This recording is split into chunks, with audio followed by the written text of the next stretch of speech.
বিসমিল্লাহির রহমানির রহিম। উচ্চ মাধ্যমিক জীববিজ্ঞান দ্বিতীয় পত্র প্রাণীবিজ্ঞান অনলাইন ক্লাসে সকলকে শুভেচ্ছা। আশা করি ভালো আছো, সুস্থ আছো।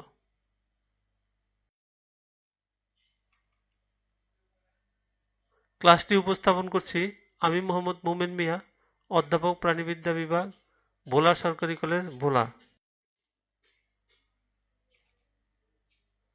আজকের পাঠ বিষয় জীববিজ্ঞান দ্বিতীয় পত্র প্রাণীবিদ্যা, অধ্যায় 10 মানবদেহের প্রতিরক্ষা। ইংরেজিতে এই অধ্যায়টির নাম ইমিউনিটি। আজকে যে টপিকসটি আলোচনা করব সেটি হলো প্রতিরক্ষা ব্যবস্থায় অ্যান্টিবডির ভূমিকা। প্রতিরক্ষা ব্যবস্থায় অ্যান্টিবডির ভূমিকা। শিখনফল। এই টপিকসটি আলোচনা শেষে ভালো করে যদি আয়ত্ত হয় তাহলে আমরা যা শিখব অর্থাৎ শিখনফল 1. মানবদেহের প্রতিরক্ষায় অ্যান্টিবডি এর ভূমিকা ব্যাখ্যা করতে পারবে। 2. অ্যান্টিবডির গঠন বর্ণনা করতে পারবে। 3. অ্যান্টিবডির প্রকার বলতে পারবে। 4. অ্যান্টিবডির কাজ ব্যাখ্যা করতে পারবে। অ্যান্টিবডি কি এবং কোত্থেকে উৎপন্ন হয়? তার উত্তরে দেহের প্রতিরক্ষা তন্ত্র অর্থাৎ ইমিউন সিস্টেম থেকে উৎপন্ন এক ধরনের দ্রবণীয় গ্লাইকোপ্রোটিন যা রোগ ব্যাধি সৃষ্টিকারী নির্দিষ্ট অ্যান্টিজেনকে যেমন ভাইরাস, ব্যাকটেরিয়া ধ্বংস করে তাকে অ্যান্টিবডি বলে। প্রত্যেকটি অ্যান্টিবডি হচ্ছে ইমিউনোগ্লোবিউলিন সংক্ষেপে আইজি নামে বিশেষ ধরনের এক একটি প্রোটিন অণু। তাইলে অ্যান্টিবডি হলো এক বিশেষ ধরনের প্রোটিন। বিশেষ ধরনের প্রোটিনটা কি? গ্লাইকোপ্রোটিন এবং দ্রবণীয় গ্লাইকোপ্রোটিন যা কিনা অ্যান্টিজেনকে প্রতিহত করে। অ্যান্টিজেন কি? অ্যান্টিজেন হলো ভাইরাস, ব্যাকটেরিয়া অথবা শরীরে প্রবেশকারী যে কোনো ধরনের জীবকণা, এদেরকে বলা হয় অ্যান্টিজেন। শরীরের মধ্যে এমনিতেও কিছু অ্যান্টিজেন আছে, যেমন লোহিত রক্তকণিকার প্রাচীরে অ্যান্টিজেন থাকে। অ্যান্টিজেন কোত্থেকে অর্থাৎ অ্যান্টিবডি কোত্থেকে তৈরি হয়? দেহের মধ্যে রক্তকণিকা আছে, এর একটা বিশেষ রক্তকণিকা হলো লিম্ফোসাইট। লিম্ফোসাইট কারা? যেসব অ্যাগ্রেনিউলার শ্বেতকণিকা গোল 6 থেকে 16 মাইক্রোমিটার ব্যাস এবং সম্পূর্ণ কোষ জুড়ে গোল অখণ্ডায়িত নিউক্লিয়াস এবং নিউক্লিয়াসের চারিদিক ঘিরে সংকীর্ণ নীলাভ সাইটোপ্লাজম যুক্ত যেসব রক্তকণিকা তাদেরকে বলছে কি? লিম্ফোসাইট।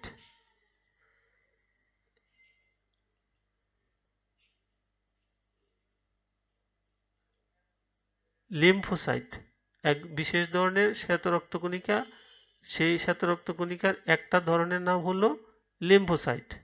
এখানে আমার লেজার পয়েন্টারে দেখো, এখানে লেখা আছে লিম্ফোব্লাস্ট, এটাই লিম্ফোসাইট।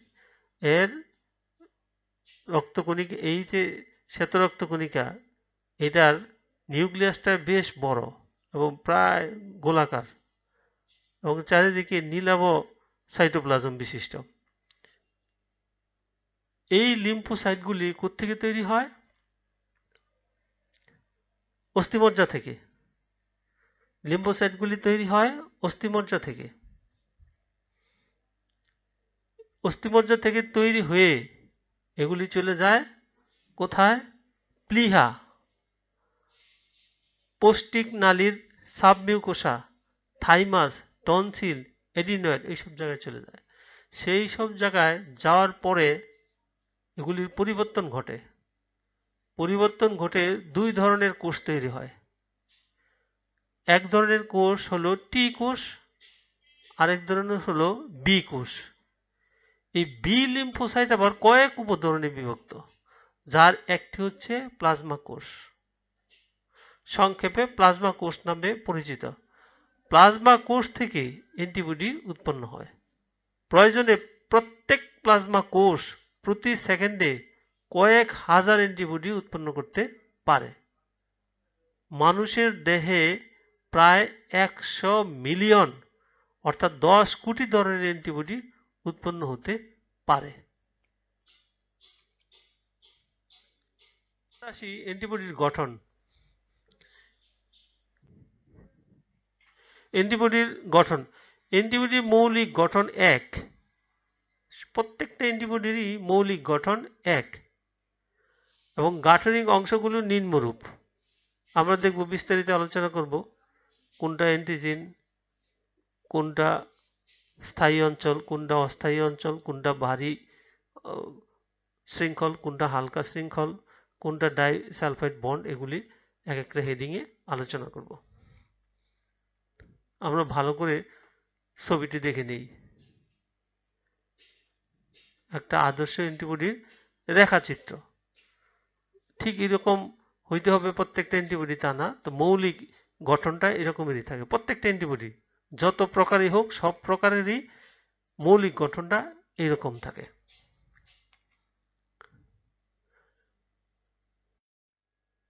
এক নম্বর হেডিং, ভারী ও হালকা শৃঙ্খল, হেভি অ্যান্ড লাইট চেইন।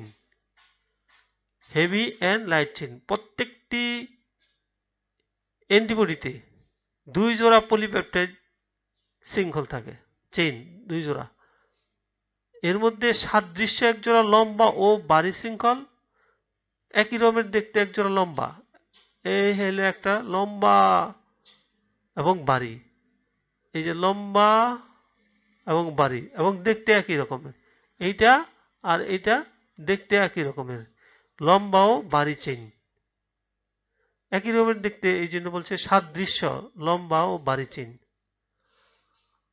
আবার আরেক জোড়া থাকে ছোট হালকা, ছোট এবং হালকা, এই একটা ঠিক এটার অনুরূপ এই পাশে একটা। হ্যাঁ, এই জন্য বলছে কি সাদৃশ্য হালকা, দেখতে একই রকমের, হালকা ও ছোট chain.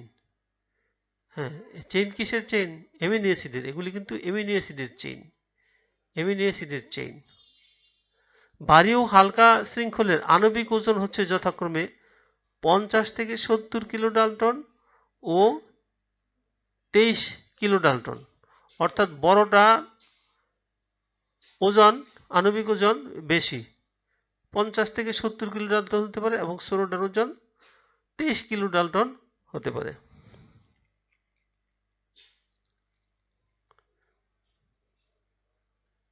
Next 2 number, disulphide bond. Disulphide bond কোনগুলি? প্রত্যেকটি অ্যান্টিবডিতে অন্তত 3টি আন্তঃশৃঙ্খল ডাইসালফাইড বন্ড রয়েছে। আন্তঃশৃঙ্খল ডাইসালফাইড বন্ড, একটার সাথে আরেকটা জোড়া লাগানোর জন্য ডাইসালফাইড বন্ড রয়েছে। হ্যাঁ, একটি বন্ড থাকে 2 ভারী শৃঙ্খলের মাঝে, এই একটা ভারী শৃঙ্খল আর এই একটা ভারী শৃঙ্খল, এই 2 ভারী শৃঙ্খলের মাঝে একটা, এটা এই ডাইসালফাইড বন্ডটি। আরেকটা থাকে হালকা শৃঙ্খল এবং ভারী শৃঙ্খলের মাঝখানে, এই হলো একটা হালকা চেইন আর এই একটা হলো ভারী চেইন। এই 2 চেইনের মাঝখানে সংযোগ করার জন্য একটা ডাইসালফাইড বন্ড। আবার ঠিক একইভাবে এই পাশেও অর্থাৎ ডান পাশে আরেকটা চেইন থাকে। তাইলে 3টা আন্তঃশৃঙ্খল বন্ড, 1 2 3। একটা থাকে 2 ভারী চেইনের মাঝখানে আর আরেকটা থাকে একটা হালকা ও ভারী চেইনের মাঝখানে, আবার আরেকটা আরেক পাশের ভারী ও হালকা চেইনের মাঝখানে। আবার কি হতে পারে, 2 অন্তঃশৃঙ্খল থাকতে পারে। প্রত্যেকটি পেপটাইড চেইন আবার অন্তস্থভাবে অন্তঃশৃঙ্খল ডাইসালফাইড বন্ডে যুক্ত থাকতে পারে। এই একটা চেইন পলিপেপটাইড চেইন অর্থাৎ অ্যামিনো অ্যাসিডের চেইন, এই আর একটা অ্যামিনো অ্যাসিডের চেইন হলুদরা, একটা সবুজ অংশ আর একটা হলুদ অংশ, এর 2 মাঝখানেও কিন্তু একটা বন্ড আছে, এটাও ডাইসালফাইড বন্ড। এটাকে বলছে অন্ত ইন্ট্রা চেইন। এই চেইনের সাথে এই চেইনের, এখানে এই সবুজের সাথে এই লালের, আবার এই লালের সাথে এই সবুজের মাঝখানে যে বন্ড, এই বন্ডটাকে বলছে অন্তর ডাইসালফাইড বন্ড। তাহলে দুই ধরনের বন্ড, একটা হলো আন্ত আর একটা হলো অন্ত। 3 নম্বর, স্থায়ী ও পরিবর্তনশীল অঞ্চল, কনস্ট্যান্ট অ্যান্ড ভেরিয়েবল রিজিয়ন। প্রত্যেক অ্যান্টিবডি দুই অঞ্চল বিশিষ্ট গঠনে নির্মিত, একটি স্থায়ী অঞ্চল, অন্যটি পরিবর্তনশীল অঞ্চল। ধরন অনুযায়ী প্রত্যেক অ্যান্টিবডির ভারী ও হালকা শৃঙ্খলের অ্যামিনো অ্যাসিড ক্রম, অর্থাৎ অ্যামিনো অ্যাসিড কিভাবে সাজানো, তাকে বলছে অ্যামিনো অ্যাসিডের ক্রম অনুসারে দুই অঞ্চলে ভাগ করা যায়। অর্থাৎ নির্দিষ্ট ধরনের ইমিউনোগ্লোবিনে, যেমন ইমিউনোগ্লোবিন জি এতে কিংবা ইমিউনোগ্লোবিন এতে স্থায়ী অঞ্চলের অ্যামিনো অ্যাসিড ক্রম একই থাকে। ইমিউনোগ্লোবিনের স্থায়ী অঞ্চলের যেই অ্যামিনো অ্যাসিডের ক্রম, এটা সব অ্যান্টিবডিতে একই থাকে। তাহলে স্থায়ী অঞ্চল কোনটা? আমরা লেজার পয়েন্টে দেখতে পাচ্ছি যে স্থায়ী অঞ্চল হলো এইখান থেকে নিয়ে একেবারে নিচে পর্যন্ত, অর্থাৎ এইটার হলুদ এবং এটার লাল থেকে নিয়ে একেবারে নিচে পর্যন্ত, একেবারে নিচে পর্যন্ত এই সবটুকু হইল কি স্থায়ী অঞ্চল। এখানে চিহ্ন করে দেখানো হচ্ছে যে স্থায়ী অঞ্চল। আর হালকা অঞ্চল, সরি, এই পরিবর্তনশীল অঞ্চল, এই যে এখানে সবুজ অঞ্চল, ওয়াই, ইংরেজি ওয়াই অক্ষরের মতো যে দুই বাহু, এই দুই বাহুর একেবারে শেষ প্রান্তটুকু যেটুকু, সেইটুকু বলছে কি পরিবর্তনশীল অঞ্চল।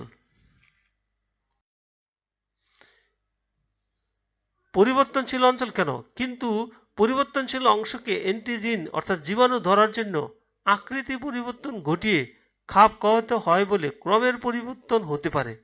অ্যান্টিজিন ধরার এই অংশটির নাম প্যারাটোপ।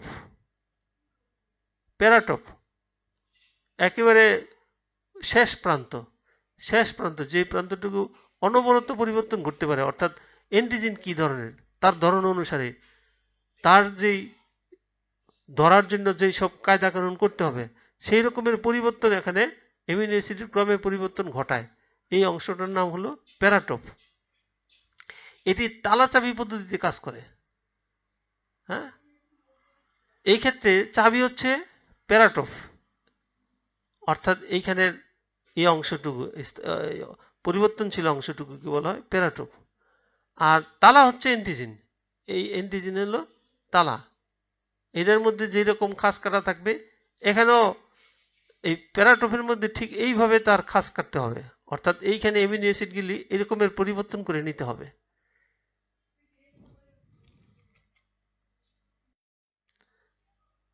পরিবর্তনশীল অঞ্চলের অর্থাৎ ভারী ও হালকা অঞ্চল শৃঙ্খলের প্যারাটোপে যখন জরুরি অবস্থার বিশেষ বিশেষ জিনখণ্ডের অর্থাৎ সাবজিনের অ্যালোপ্যাথারি সম্মিলনের ফলে পরিবর্তন ঘটে, তখন কোটি কোটি ভিন্ন ধরনের অ্যান্টিবডির সৃষ্টি হয়।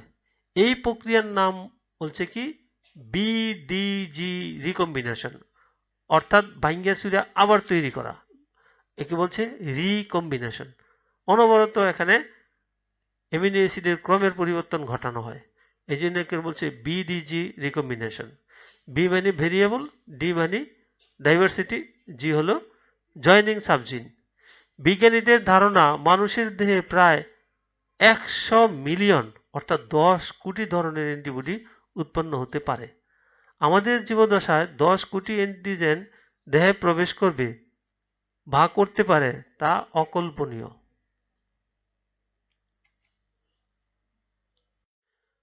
4 নম্বর হেডিং কবজা। অ্যান্টিবডি অণুর বাহুটি যে সংযোগ স্থল থেকে দুই ভাগ হয়ে গেছে। ওয়াই অক্ষরের মতো তো অ্যান্টিবডির যে অংশ থেকে দুইটা ভাগ হয়ে গেছে, দুইটা বাহু তৈরি হয়েছে, সেই জায়গাটার নাম হলো, এই জায়গাটুকুর নাম হলো কবজা। এই কবজা দেখানো হচ্ছে, কবজা। বাহু দুটির দুই প্রান্তে অবস্থিত একটি করে মোট দুইটি প্যারাটোপে দুইটি অ্যান্টিজেনকে আটকাতে পারে। এই দুই বাহুয়ে দুইটি অ্যান্টিজেন, এখানে একটা অ্যান্টিজেন, এখানে একটা অ্যান্টিজেন দেখানো হয়েছে, দুইটা অ্যান্টিজেনকে আটকাতে পারে। এবার আসি অ্যান্টিবডির প্রকারভেদ। অ্যান্টিবডির গড়নে যে বাহ্যিক শৃঙ্খল রয়েছে তাতে অ্যামিনো অ্যাসিডের ক্রমের ভিত্তিতে বাহ্যিক শৃঙ্খল 5 ধরনের। অ্যান্টিবডির গড়নে যে বাহ্যিক শৃঙ্খল রয়েছে তাতে অ্যামিনো অ্যাসিডের ক্রমের ভিত্তিতে বাহ্যিক শৃঙ্খলের ক্রম, যেটা অ্যামিনো অ্যাসিডের ক্রম, সেটার ভিত্তিতে অ্যামিনো অ্যাসিডের ক্রমের ভিত্তিতে অ্যান্টিবডি কয় রকমের? 5 রকমের, মাত্র 5 রকমের। গামা, আলফা, মিউ, এপসিলন এবং ডেল্টা। এই 5 ধরনের বাহ্যিক শৃঙ্খল বিশিষ্ট অ্যান্টিবডিগুলি নিচে বর্ণিত 5 শ্রেণীতে বিভক্ত। দেখি আমরা কি কি 5 শ্রেণী এবং দেখতে কি রকম, কোথায় থাকে এবং কি কাজ করে। ইমিউনোগ্লোবুলিন জি, ইমিউনোগ্লোবুলিন জি অর্থাৎ সংক্ষেপে আইজিজি দেহের মোট ইমিউনোগ্লোবিনের 75% অর্থাৎ 75 ভাগ হইল ইমিউনোগ্লোবুলিন জি। কোথায় থাকে? রক্ত, লসিকা, অন্ত্র ও টিস্যু তরলে এই ইমিউনোগ্লোবুলিন বিস্তৃত থাকে। এরা কি কাজ করে? কমপ্লিমেন্ট সিস্টেমকে সক্রিয় করে এবং অনেক বিষাক্ত পদার্থকে প্রশমিত করে। ইমিউনোগ্লোবুলিন জি একমাত্র অ্যান্টিবডি যা গর্ভাবস্থায় অম্র অতিক্রম করে মায়ের অর্জিত প্রতিরক্ষাকে ভ্রূণদেহে বাহিত করতে পারে। একমাত্র অ্যান্টিবডি যে কিনা অম্র অতিক্রম করতে পারে। অম্র অতিক্রম করতে পারে কোন অ্যান্টিবডি? ইমিউনোগ্লোবুলিন জি। আমরা এটা মনে রাখতে হবে, ইমিউনোগ্লোবুলিন জি পরিমাণেও বেশি, আবার অম্র অতিক্রম করতে পারে। ইমিউনোগ্লোবুলিন জি অম্রা অতিক্রম করতে পারে এবং পরিমাণে বেশি। ইমিউনোগ্লোবুলিন এ, আইজিএ দেহের মোট ইমিউনোগ্লোবুলিন এর মধ্যে 15 ভাগ হচ্ছে ইমিউনোগ্লোবুলিন এ। এই ধরনের অ্যান্টিবডি মিউকাস ঝিল্লিতে আবৃত থাকে, যেমন পরিপাকতন্ত্র, জননতন্ত্র, শ্বসনতন্ত্র, এইসব জায়গায় যে ঝিল্লি আছে সেই ঝিল্লিতে বিস্তৃত থাকে এবং সেখানে রোগ সৃষ্টিকারী অণুজীব ও অণুকণাকে প্রশমিত করে। আর একটা বিশেষ গুণ হলো মায়ের দুধেও পাওয়া যায় এবং বুকের দুধ খাওয়ানোর মাধ্যমে শিশুদের স্থানান্তরিত হয়। ইমিউনোগ্লোবুলিন এ বুকের দুধে পাওয়া যায়, এটা মনে রাখতে হবে। ইমিউনোগ্লোবুলিন এ মায়ের বুকের দুধ, বিশেষ করে শাল দুধে এটা পাওয়া যায় এবং দুধ খাওয়ানোর মাধ্যমে শিশুদের এগুলি স্থানান্তরিত হয়। ইমিউনোগ্লোবুলিন জি ছিল কি পরিমাণে বেশি, 75%, এবং সেটা পাওয়া গেছিল কোথায়? অম্রা ভেদ করতে পারে। আর ইমিউনোগ্লোবুলিন এ বুকের দুধের মাধ্যমে শিশুদের স্থানান্তরিত হয়, বুকের দুধে আসে এবং শিশুদের স্থানান্তরিত হয়। এই দুইটা প্রধান পয়েন্ট মনে রাখার। 3. Immunoglobulin M. ইমিউনোগ্লোবুলিন এম কোনটা? এর পরিমাণ কত? এর পরিমাণ হলো 5 থেকে 10 ভাগ। মোট ইমিউনোগ্লোবুলিনের 5 থেকে 10 ভাগ হলো ইমিউনোগ্লোবুলিন এম। এইটা কিন্তু আবার এবি ও ব্লাড গ্রুপের রক্তকণিকার অ্যান্টিবডিতে এই ধরনের, অর্থাৎ এবি ও ব্লাড গ্রুপ যে অ্যান্টিবডির উপর ভিত্তি করে করা হয় সেইটার নাম হলো কি? Immunoglobulin M. আমরা ব্লাড গ্রুপ করার সময় যে অ্যান্টিবডিটাকে গুরুত্ব দেই সেটা হলো ইমিউনোগ্লোবুলিন এম। ইমিউনোগ্লোবুলিন এম পাওয়া যায় রক্ত ও লসিকায়। এটি কি করে? কমপ্লিমেন্ট সিস্টেমকে সক্রিয় করে। কমপ্লিমেন্ট সিস্টেমটা কি ছিল? ওই 20 ধরনের প্রোটিনের সমন্বয়ে একটা কমপ্লিমেন্ট সিস্টেম, সেই কমপ্লিমেন্ট সিস্টেমকে সক্রিয় করে দেয় এই ইমিউনোগ্লোবুলিন এম এবং বহিরাগত কোষকে পরস্পরের সঙ্গে আসঞ্জিত করে দেয়। আসঞ্জিত অর্থাৎ একটার সাথে আর একটা জোড়া লাগাইয়া দেয়, একে বলছে আসঞ্জিত করে দেওয়া। অধিকাংশ ব্যাকটেরিয়া ও কিছু ভাইরাসের বিরুদ্ধে স্পেসিফিক ইমিউন সাড়া দেওয়ার ক্ষেত্রে ইমিউনোগ্লোবিন জি আর ইমিউনোগ্লোবিন এম একত্রে কাজ করে। প্রথমটা যেটা ছিল ইমিউনোগ্লোবিন জি এবং ইমিউনোগ্লোবিন এম একসাথে কাজ করে কোনো কোনো সময়।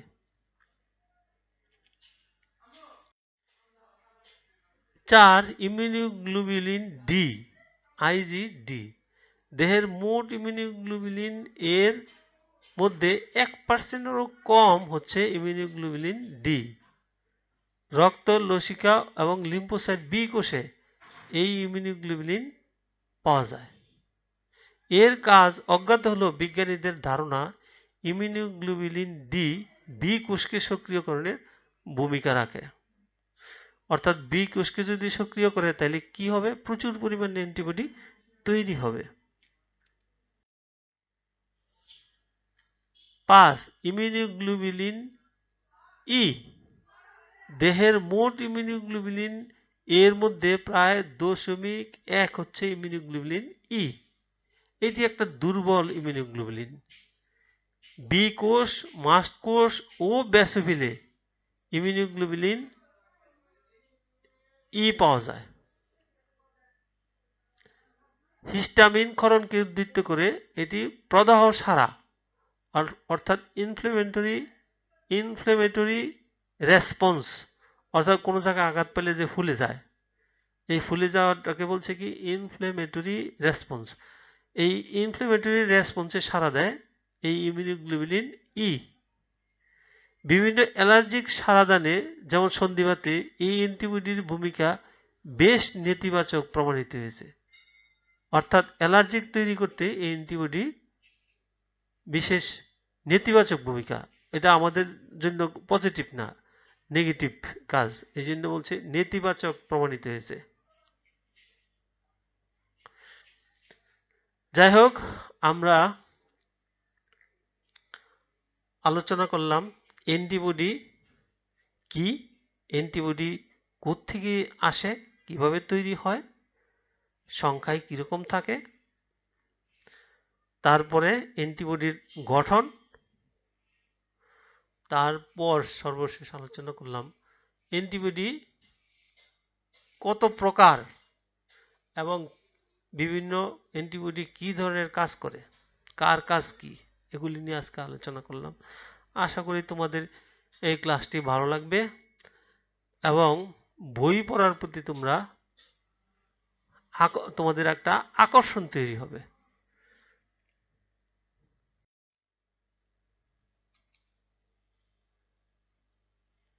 আজকের পাঠ থেকে তোমরা এই নিচের প্রশ্নগুলির খোঁজার চেষ্টা করবা। 1 নম্বর প্রশ্ন, অ্যান্টিবডি কি জাতীয় পদার্থ? 2 নম্বর, অ্যান্টিজেন কাকে বলে?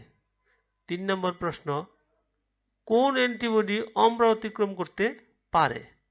4, লোহিত রক্তকণিকায় কোন অ্যান্টিবডি পাওয়া যায়? শাল দুধে কোন অ্যান্টিবডি পাওয়া যায়? অ্যালার্জি সারাদানে কোন অ্যান্টিবডি দায়ী?